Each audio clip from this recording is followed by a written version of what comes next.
Hey,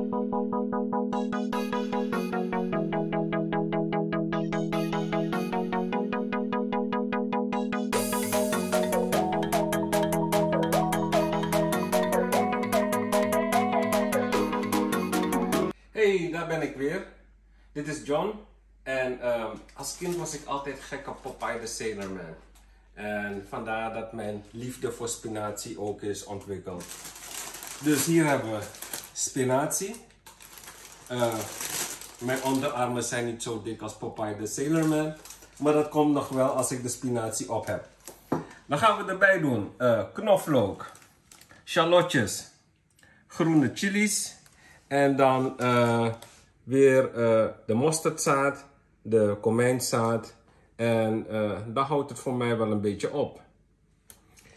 We gaan nu de pan verhitten.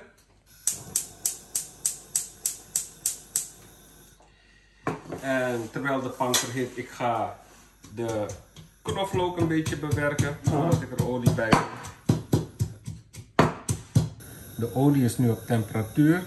En dan doe ik er een kwart theelepeltje mosterdzaad bij.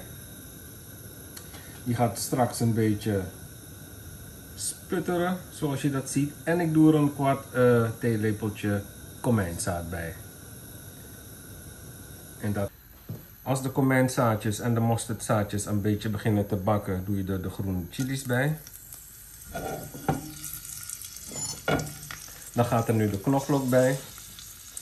En de reden waarom ik deze volgorde aanhoud is omdat ik heel graag wil dat de olie zich vermengt met alle smaken.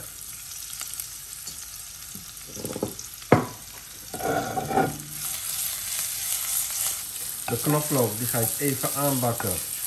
En als hij een beetje lichtbruin begint te worden, dan doe ik er pas de uien bij.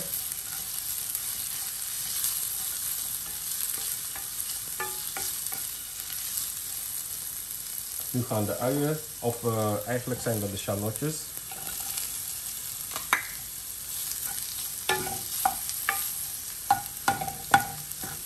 En die laat ik even fruiten voordat ik de spinazie erbij doe.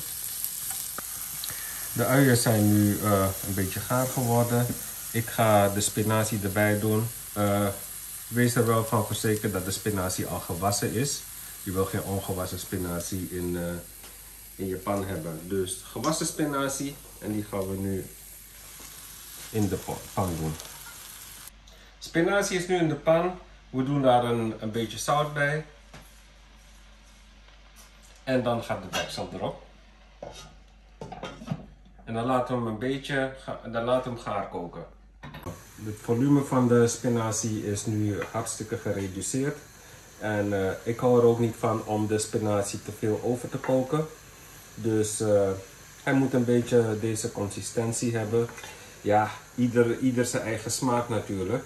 Maar dit vind ik lekker, dat je nog echt de structuur van de blaadjes hebt.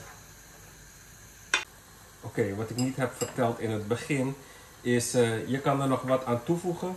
Dat is kokos. Dit kan je zo in de supermarkt kan je dat vinden. Je kan zelf je kokosnoot raspen.